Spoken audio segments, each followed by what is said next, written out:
আজকে আমরা মাধ্যমিক শিক্ষা কমিশন 1952 to 1953 এটা আলোচনা করব। আগের দিন আমরা আলোচনা করেছিলাম বিশ্ববিদ্যালয় শিক্ষা কমিশন। আজকে অনুরূপ মাধ্যমিক শিক্ষা কমিশন আলোচনা হবে, যেভাবে আমরা বিশ্ববিদ্যালয় শিক্ষা কমিশন আলোচনা করেছিলাম। মাধ্যমিক শিক্ষা কমিশন ভারতবর্ষ স্বাধীনতা লাভের পরে দ্বিতীয় যে কমিশনটা বসেছিল সেটা হচ্ছে মাধ্যমিক শিক্ষা কমিশন। আমাদের সিলেবাসে মাধ্যমিক শিক্ষা কমিশন একটা গুরুত্বপূর্ণ অংশ। এই অংশটা আমরা খুব ভালোভাবে আলোচনা করব। আমরা যেমন করে উচ্চ বিশ্ববিদ্যালয় শিক্ষা কমিশন আলোচনা করেছিলাম, মাধ্যমিক শিক্ষা কমিশনকে মুদালিয়ার কমিশনও বলা হয়। আমরা যেমন পড়েছিলাম যে বিশ্ববিদ্যালয় শিক্ষা কমিশনকে রাধাকৃষ্ণন কমিশন বলা হয়, তেমনি মাধ্যমিক শিক্ষা কমিশনকে মুদালিয়ার শিক্ষা কমিশনও বলা হয়। এই শিক্ষা কমিশনের যিনি প্রধান ছিলেন অর্থাৎ সভাপতি ছিলেন, তিনি ছিলেন ডক্টর লক্ষণস্বামী মুদালিয়ার। এই কমিশনটা গঠন হয় ডক্টর লক্ষণস্বামী মুদালিয়ারের সভাপতিত্বে 23শে সেপ্টেম্বর 1952 খ্রিস্টাব্দে। তোমরা দেখতে পাচ্ছ, স্ক্রিনে দেখা যায় সবকিছু, স্ক্রিনে দেখতে পাওয়া যাচ্ছে। হ্যাঁ স্যার। হ্যাঁ স্যার, দেখতে পাওয়া যায়। হ্যাঁ, তো এই মাধ্যমিক শিক্ষা কমিশনকে মুদালিয়ার শিক্ষা কমিশন বলা হয়, এটা আমাদের মনে রাখতে হবে। কারণ আমরা যখনই প্রশ্ন হবে তখনই তোমরা নিশ্চিত থেকো যে যে তিনটে কমিশন আছে সেই কমিশনের যে আহ অন্য একটা নাম আছে, সেই নাম কেন্দ্রিক প্রশ্ন হবেই। তোমাদের এই থার্ড সেমিস্টারে প্রত্যেকটা কমিশনে যে দুটো করে নাম আছে, একাধিক নাম আছে, এই নাম কেন্দ্রিক প্রশ্ন হবে। তা আমাদেরকে জেনে রাখতে হবে। যেমন করে আমরা জেনেছি বিশ্ববিদ্যালয় শিক্ষা কমিশনকে আহ রাধাকৃষ্ণন কমিশন বলা হয়, তেমনি আমরা জেনে থাকবো যে মাধ্যমিক শিক্ষা কমিশনকে মোদালের কমিশন বলা হয়। এটা গঠন হয়েছে 1952 খ্রিস্টাব্দে 23শে সেপ্টেম্বর। এই কমিশনে অর্থাৎ মাধ্যমিক শিক্ষা কমিশনে সর্বমোট 9 জন সদস্য ছিলেন। এদের মধ্যে 7 জন ভারতীয় ও 2 জন বিদেশি। সর্বমোট 9 জন সদস্য ছিলেন, 7 জন ভারতীয় আর 2 জন হচ্ছে বিদেশি। তাহলে আমরা যেমন আহ, আগের কমিশনে দেখেছিলাম 10 জন সদস্য, এখানে 9 জন সদস্য নিয়ে গঠিত হয়েছিল। 7 জন ভারতীয় ছিলেন আর 2 জন হচ্ছেন বিদেশি। আমরা দেখব প্রত্যেকের নাম, যে যে 7 জন ভারতীয় সেই 7 জন ভারতীয়র নাম কি। প্রথম যিনি ছিলেন অর্থাৎ এই ভারতীয় সদস্যদের মধ্যে প্রথম যিনি ছিলেন, যিনি এই কমিশনের সভাপতিত্ব করেছেন, তিনি হলেন ডক্টর লক্ষণস্বামী মুদালিয়ার। দ্বিতীয় হচ্ছে ডক্টর অনাথনাথ বসু, সম্পাদক ছিলেন ইনি। 3 নম্বর শ্রীমতী হংসরাজ মেহতা, সদস্য হিসাবে ছিলেন। 4 নম্বর তারাপুরওয়ালা, ইনিও সদস্য। 5 নম্বর ডক্টর KL শ্রীমালি। 6 নম্বর MT ব্যাস। আর 7 নম্বর ছিলেন KG সায়েদিন। এই 7 জন ছিলেন ভারতীয় সদস্য। আর বিদেশিরা ছিলেন জন কিস্ট্রি আর ডক্টর কিনেরাস্ট উইলিয়াম, এই 2 জন ছিলেন বিদেশি। তাহলে আমরা কমিশনের গঠনগত দিক দেখলাম, যে মোট 9 জন সদস্য, তার মধ্যে 7 জন ভারতীয়, 2 জন বিদেশি, আমাদের স্মরণ রাখতে হবে। আমরা প্রত্যেকটা কমিশনের গুরুত্বপূর্ণ যে দিকটা সেটা হচ্ছে কমিশনের যে সুপারিশগুলো, সেগুলো হচ্ছে কমিশনের সব থেকে গুরুত্বপূর্ণ দিক। মাধ্যমিক শিক্ষা কমিশনের দিকগুলো মানে সুপারিশগুলো কয়েকটা ভাগে ভাগ আছে। যেমন শিক্ষার কাঠামো সংক্রান্ত সুপারিশ। শিক্ষার কাঠামো সংক্রান্ত সুপারিশগুলো কি, মানে কিভাবে কাঠামোটা গঠন করতে হবে শিক্ষা, সেই সংক্রান্ত সুপারিশ কতগুলো দেওয়া হয়েছিল। তাদের মধ্যে 1 নাম্বার হচ্ছে শিক্ষার যে সময়কাল, সেই সময়কাল। আমরা ইউনিভার্সিটি কমিশন অর্থাৎ বিশ্ববিদ্যালয় কমিশনও দেখেছিলাম শিক্ষার সময়কাল। এখানেও শিক্ষার সময়কাল হিসাবে কমিশন বিদ্যালয়ের শিক্ষাকে 12 বছরের মধ্যে ব্যক্ত করেছেন, মানে 12 বছর সময়কাল হবে, শিক্ষার সময়কাল হবে 12 বছর। এর মধ্যে প্রাথমিক স্তর আছে, প্রাথমিক স্তর, মাধ্যমিক স্তর। এই প্রাথমিক স্তরে 4 বা 5 বছর থাকবে। মাধ্যমিক স্তরকে দুটো ভাগে ভাগ করা হয়েছে, একটা হচ্ছে নিম্ন মাধ্যমিক, আর একটা হচ্ছে উচ্চ মাধ্যমিক। এই দুটো স্তরে ভাগ করেছেন এই কমিশন। তাহলে আমরা শিক্ষা সময়কাল 12 বছর, প্রাথমিক স্তর আছে একটা, মাধ্যমিক স্তরকে দুটো ভাগে ভাগ, একটা হচ্ছে নিম্ন মাধ্যমিক, একটা হচ্ছে উচ্চ মাধ্যমিক।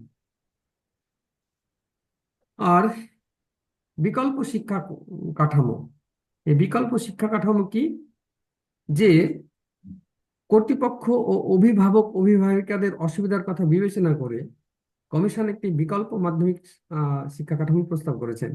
সেটা কি, যে প্রচলিত ব্যবস্থা অনুযায়ী 10 বছর বিদ্যালয় শিক্ষা হবে 11 বছরে। এই মহাবিদ্যালয়ের শিক্ষা, যে ইন্টারমিডিয়েট স্তরটি ছিল, সেটি দুটি পর্যায়ে ভাগ করে তার 1 বছর মাধ্যমিক স্তরের সঙ্গে যুক্ত করতে হবে এবং বাকি 1 বছর স্নাতক স্তরের সঙ্গে যুক্ত হবে। এটা হচ্ছে বিকল্প শিক্ষা কাঠামো। তারপর হচ্ছে কারিগরি বিদ্যালয় স্থাপন। তোমরা দেখতে পাচ্ছ এখানে কারিগরি বিদ্যালয় স্থাপন এই কমিশনের সব থেকে গুরুত্বপূর্ণ দিক, মনে রাখতে হবে ভালো করে। কারিগরি বিদ্যালয় স্থাপন এই কমিশনের সব থেকে গুরুত্বপূর্ণ সুপারিশ। কমিশন কি সুপারিশ করেছেন, যে প্রতিটি রাজ্যে সম্পূর্ণ পৃথকভাবে অথবা বহুমুখী বিদ্যালয়ের সঙ্গে অধিক সংখ্যক কারিগরি বিদ্যালয় বা প্রযুক্তি প্রতিষ্ঠান গড়ে তুলতে হবে। মানে কারিগরি বিদ্যালয়ের উপরে খুব জোর দেওয়া হয়েছে, নর্মাল এডুকেশনের থেকে যেগুলো টেকনোলজিক্যাল এডুকেশন, তারপরে এই কমিশন, মাধ্যমিক শিক্ষা কমিশন খুব গুরুত্বপূর্ণ মানে গুরুত্ব দিয়েছেন। কেন্দ্রীয় কারিগরি বিদ্যালয় স্থাপন করা, যেমন রাজ্যে কারিগরি বিদ্যালয় স্থাপন হবে, তেমনি কেন্দ্রেও কারিগরি বিদ্যালয় স্থাপন করতে হবে। কেন্দ্রীয় ভাবে কারিগরি বিদ্যালয় থাকবে বিভিন্ন বিভিন্ন ভালো ভালো শহরে। এটা কমিশন সুপারিশ করেছিলেন। আমরা এরপরে দেখব। তাহলে এর গুরুত্বপূর্ণ দিকটা হলো কারিগরি বিদ্যালয় স্থাপন করা, শিক্ষা কেন্দ্রের কাছাকাছি কারিগরি বিদ্যালয় স্থাপনের ব্যবস্থা। মানে আমাদের যে প্রথাগত স্কুল রয়েছে, সেই স্কুলে বিদ্যালয়ের মাদ্রাসার পাশাপাশি কারিগরি বিদ্যালয় স্থাপন করতে হবে। শিল্প শিক্ষা কর আদায় করতে হবে। শিল্প শিক্ষা কর আদায় মানে কারিগরি শিক্ষার প্রতিষ্ঠানগুলিতে শিক্ষার জন্য প্রয়োজনীয় অর্থ সংগ্রহের ক্ষেত্রে কমিশন শিল্প শিক্ষা কর ধার্য করার সুপারিশও করেন। শিল্প শিক্ষা কর। তারপর হচ্ছে এআইসিটিই এর সহযোগিতা গ্রহণের ব্যবস্থা। এআইসিটি কি, all India council for technical education. এটা এটা হচ্ছে all India council for technical education. এটা আমরা যদি দেখি, হচ্ছে all India, all India council for technical education, all India council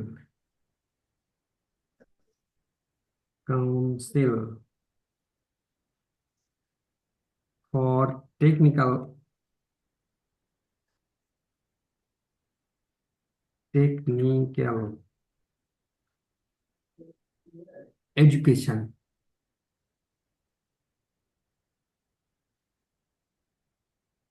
education,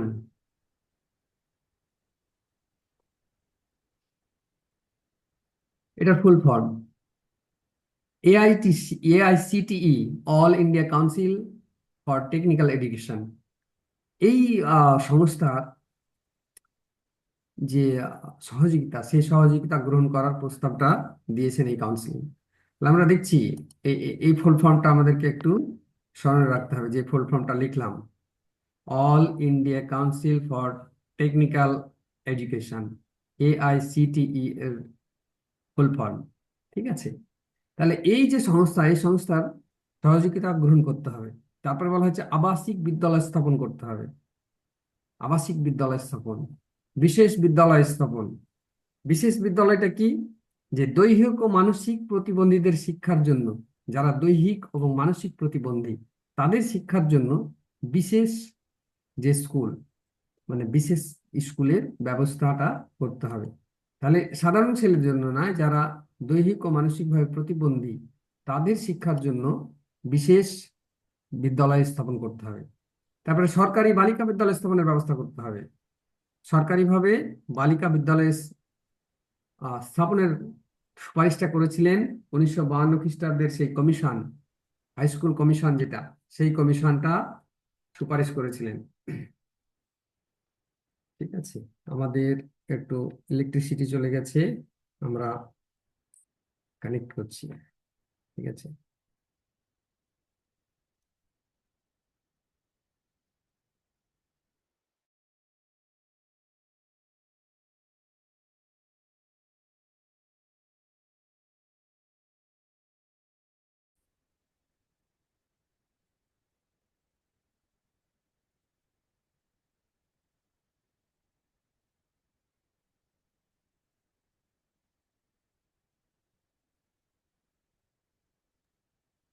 আসসালামু আলাইকুম। শোনা যায়? শুনতে পাচ্ছ? হ্যাঁ স্যার, পাচ্ছি। হ্যাঁ, ওই আমার যে ওয়াইফাই নেট, সেটা ইলেকট্রিসিটি হ্যাজ গন অলরেডি। এখন আমি মোবাইলের কানেকশনটা যোগ করলাম ল্যাপটপে। ঠিক আছে, আমরা এগোই। তাহলে আমরা দেখলাম সরকারিভাবে বালিকা বিদ্যালয় স্থাপনের কথা এই কমিশন বলেছেন। বালিকা ও শিক্ষিকাদের প্রয়োজন মেটানোর ব্যবস্থা, মানে শুধু স্কুল স্থাপন করলেই হবে না, বালিকা ও শিক্ষিকাদের প্রয়োজন মেটাতে হবে। যেখানে প্রয়োজন, যেটুকু প্রয়োজন সে প্রয়োজনটা মেটাবে বিদ্যালয়। তারপরে হচ্ছে বহুমুখী বিদ্যালয়, খুবই গুরুত্বপূর্ণ একটা কমিশনের নোট। আমরা ইউনিভার্সিটি কমিশনে পড়েছিলাম যে রুরাল ইউনিভার্সিটি মানে গ্রামীণ বিশ্ববিদ্যালয়। তাহলে গ্রামীণ বিশ্ববিদ্যালয়ের সুপারিশটা করেছিলেন ইউনিভার্সিটি কমিশন, অর্থাৎ বিশ্ববিদ্যালয় কমিশন। এইখানে আহ এই কমিশন অর্থাৎ মাধ্যমিক শিক্ষা কমিশন বহুমুখী বিদ্যালয় স্থাপনের ব্যাপারে গুরুত্ব দিয়েছেন। এটা খুব নোটেবল, মনে রাখতে হবে। এই বিষয়টাকে আমরা একটু বেশি করে মনে রাখবো, যে বহুমুখী বিদ্যালয় স্থাপন করা। বহুমুখী বিদ্যালয়টা কি? এই বিদ্যালয়ে মানে মাল্টিপারপাস বিষয়টা থাকবে। মাল্টিপারপাস মানে শিক্ষার্থীদের চিন্তন শক্তি, বিচার ক্ষমতা ইত্যাদি যাতে বৃদ্ধি পায়, এই বৃদ্ধির জন্য মাল্টিপারপাস স্কুল স্থাপন, বহুমুখী বিদ্যালয় স্থাপন করতে হবে। এরপরে আমরা দেখব যে পাঠ্যপুস্তক সম্পর্কিত সুপারিশ। পাঠ্যপুস্তক সম্পর্কিত সুপারিশ আমরা পড়লাম, কাঠামোগত সুপারিশ। এবার আমরা দেখব পাঠ্যপুস্তক সম্পর্কিত সুপারিশ। পাঠ্যপুস্তক সম্পর্কিত সুপারিশে পাঠ্যপুস্তক কমিটি গঠন করতে হবে। কমিশন সুপারিশ করেছেন যে পাঠ্যপুস্তক কমিটি গঠন করতে হবে। যদি কমিটি গঠন না করা যায়, তাহলে সঠিকভাবে পাঠ্যপুস্তক নির্ধারণ করা যাবে না। তাই পাঠ্যপুস্তকের নির্ধারণের জন্য, নির্বাচনের জন্য একটা কমিটি গঠন করতে হবে। এবার কি আছে, ফান্ড গঠন। নির্দিষ্ট একটা ফান্ড তৈরি করতে হবে, যাতে করে সেই ফান্ড থেকে খরচটা করা যায় পাঠ্যক্রমের জন্য। পুস্তক বিক্রয় বিক্রয় করে যে অর্থ পাওয়া যাবে, সেখান থেকে একটা ফান্ড তৈরি করতে হবে। তারপর হচ্ছে পুস্তক নির্বাচন। পুস্তক নির্বাচন কমিশন বলেছেন বিদ্যালয়ে যে কোনো শ্রেণীর শিক্ষার্থীদের জন্য যে কোনো বিষয়ে একটি মাত্র পুস্তক নির্বাচন করবে। তারপর হচ্ছে নিরপেক্ষতা বজায়। পাঠ্যপুস্তক এমন কোনো বিষয় থাকবে না যাতে জাতি, ধর্ম, বর্ণ, রাজনৈতিক মতাদর্শ বা সম্প্রদায়ের কোনো বিষয়ে আঘাতপ্রাপ্ত হয়। আমাদের এই পাঠ্যপুস্তক নির্বাচনের ক্ষেত্রে এটা খুবই গুরুত্বপূর্ণ দিক, যে পাঠ্যপুস্তকে এমন কোনো বিষয় থাকবে না, কন্টেন্ট থাকবে না যেখানে জাতি, ধর্ম, বর্ণ, রাজনৈতিক মতাদর্শ বা অন্যান্য যে সম্প্রদায়ের যে আবেগ তা আঘাতপ্রাপ্ত হয়। এই বিষয়টা এই কমিশনের খুব গুরুত্বপূর্ণ একটা দিক। তারপরে আমাদেরকে পাঠ্যপুস্তক পরিবর্তনের ক্ষেত্রে একটা সুপারিশ করা হয়েছে। সুপারিশটা কি? যে বিদ্যালয়ের কোনো শ্রেণীর পাঠ্যপুস্তক কম সময়ের ব্যবধানে পরিবর্তন করা চলবে না। আমরা দেখেছি এক সময় যে খুব পাঠ্যপুস্তক পরিবর্তন হতো, এক বছর এটা তো আরেক বছর আরেকটা। কমিশন কিন্তু, অর্থাৎ 1952 খ্রিস্টাব্দে যে কমিশন, সেই কমিশন কিন্তু পাঠ্যপুস্তক আহ পরিবর্তনের ক্ষেত্রে একটা সুপারিশ করেছেন যে এই পাঠ্যপুস্তক ঘন ঘন পরিবর্তন করা কখনোই চলবে না। এরপরে পরীক্ষার ব্যবস্থা সম্পর্কিত কিছু সুপারিশ করেছেন। পরীক্ষার ব্যবস্থা সম্পর্কিত সুপারিশ, প্রথম সুপারিশ কি? যে অভ্যন্তরীণ এবং বস্তুধর্মী পরীক্ষা, শিক্ষার্থীদের যোগ্যতা নির্ণয়ের জন্য বহিঃ পরীক্ষার পাশাপাশি অভ্যন্তরীণ পরীক্ষার ব্যবস্থা করা দরকার। অর্থাৎ বাইরে যে পরীক্ষা, এক্সটার্নাল যে এক্সামিনেশন, সেই এক্সটার্নাল এক্সামিনেশনের সঙ্গে সঙ্গে ভেতরের অভ্যন্তরীণ পরীক্ষাও করতে হবে, মানে স্কুলে পরীক্ষা নিতে হবে। দ্বিতীয় হচ্ছে সাংকেতিক পদ্ধতি বা গ্রেড সিস্টেম। আমরা যে গ্রেড সিস্টেম এখন দেখছি আমাদের পরীক্ষাগুলোতে, যে ABCD, তোমরাও গ্রেড পেয়েছো তোমাদের রেজাল্টে, অলরেডি রেজাল্ট হয়ে গেছে তৈরি করা। এই যে গ্রেড সিস্টেম, এই গ্রেড সিস্টেমটা কিন্তু আজকের নয়। এই গ্রেড সিস্টেমটা আজকের নয়। গ্রেড সিস্টেম সেই 1952 খ্রিস্টাব্দের যে কমিশন, তিনি বলেছিলেন যে গ্রেড সিস্টেম করতে হবে।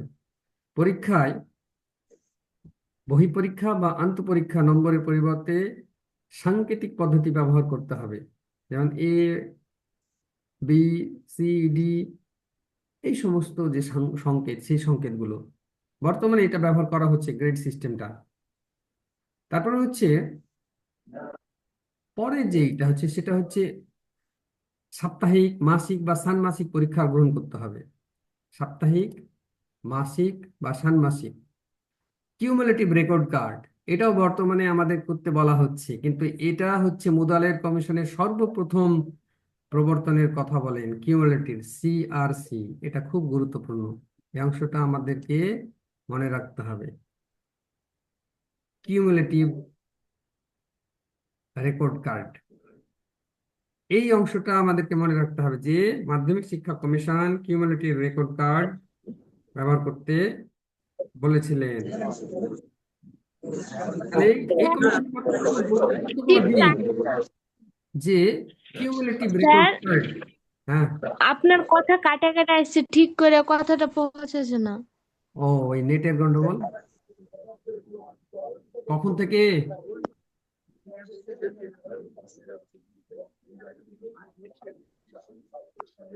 শোনা যাচ্ছে কি এবারে? শোনা যায়?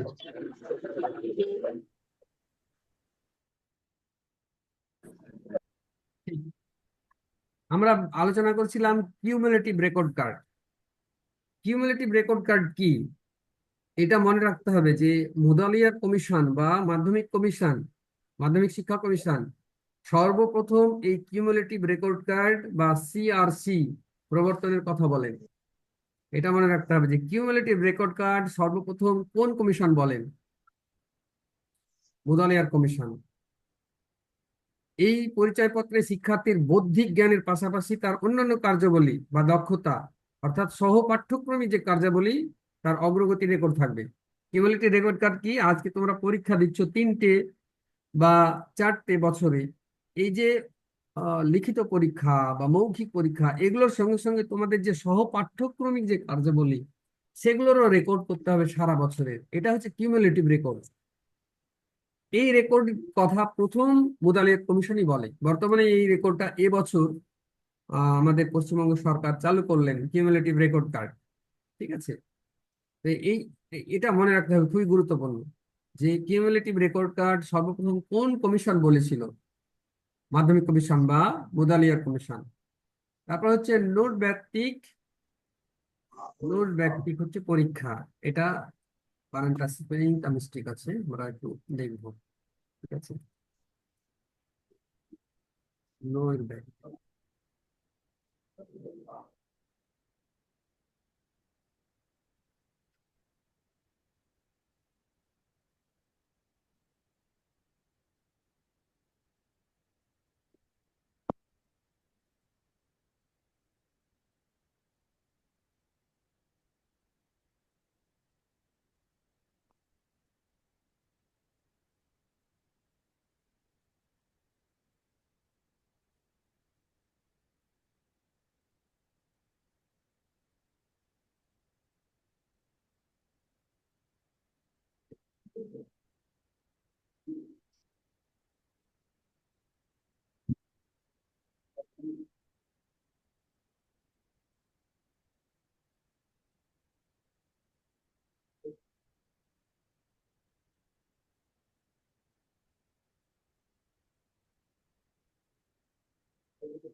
হ্যাঁ,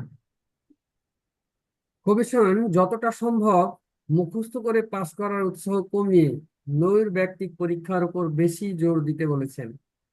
তারপর হচ্ছে পরীক্ষা সাধারণ পরীক্ষা ও কম্পার্টমেন্টাল পরীক্ষা। মাধ্যমিক স্তরে একটি সাধারণ বহি পরীক্ষা হবে, এক্সটার্নাল। আর এই পরীক্ষায় একটি বা দুটি বিষয়ে ফেল করলে কম্পার্টমেন্টাল পরীক্ষা দিতে হবে। এই বিষয়টা জোর দিয়েছিলেন মুদালিয়ার কমিশন।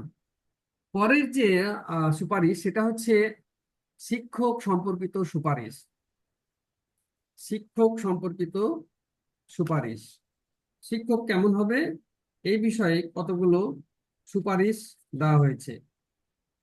আমরা সেই সুপারিশগুলো দেখব। প্রথম সুপারিশটা কি, যে আহ, শিক্ষক নির্বাচন ও নিয়োগের নীতি। শিক্ষক নির্বাচন ও নিয়োগের নীতি। বিদ্যালয়ে শিক্ষকের নির্বাচন ও নিয়োগের ক্ষেত্রে যথাসম্ভব একই নিয়ম মেনে চলতে হবে। কোন রকম ডুপ্লিসিটি চলবে না, একই নিয়ম মেনে চলতে হবে। দ্বিতীয় হলো যোগ্যতা অনুযায়ী বেতন দান। যার যেমন যোগ্যতা সেরকম বেতন দান করতে হবে। কমিশন মনে করে শিক্ষকদের বেতন দানের ক্ষেত্রে যোগ্যতার উপর গুরুত্ব দেওয়া উচিত। বেতন দানের জন্য একটি বিশেষ কমিটি গঠন করতে হবে। তারপর হচ্ছে শিক্ষকদের আহ, যে ছেলে মেয়ে তাদের শিক্ষা। শিক্ষকদের ছেলে মেয়েদের বিনা বেতনে শিক্ষা গ্রহণের সুযোগ দিতে হবে, এটা বলেছিলেন মাধ্যমিক শিক্ষা কমিশন।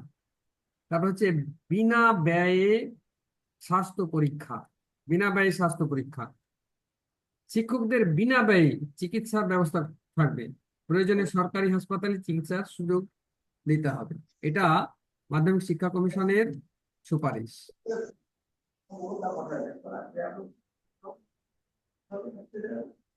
তারপরে কি, প্রশিক্ষণ কাল। মাধ্যমিক উত্তীর্ণ শিক্ষকদের জন্য প্রশিক্ষণ কাল হবে 2 বছর, এবং স্নাতক উত্তীর্ণ শিক্ষকদের জন্য প্রশিক্ষণ কাল হবে 1 বছর। আর্থিক নিরাপত্তা। আর্থিক নিরাপত্তার ব্যবস্থা থাকতে হবে। শিক্ষকদের ভবিষ্যৎ নিরাপত্তার জন্য পেনশন, প্রভিডেন্ট ফান্ড, জীবন বীমার ব্যবস্থা থাকতে হবে। বর্তমানে যেমন আর্থিক নিরাপত্তায় ভুগছে বর্তমান পরিস্থিতিতে, আর্থিক নিরাপত্তা শিক্ষকদের দিতে হবে। আর অবসরের সময়, অবসরের যে বয়স, শিক্ষকদের অবসর গ্রহণের বয়স হবে 60 বছর। বর্তমানে এই যে মুদালিয়ার কমিশনের যে সুপারিশ, সেই সুপারিশ অনুযায়ী শিক্ষকদের 60 বছরের একটা চাকরির বয়স সীমা রয়েছে। এটা বৃদ্ধি বৃদ্ধি করা হয়নি।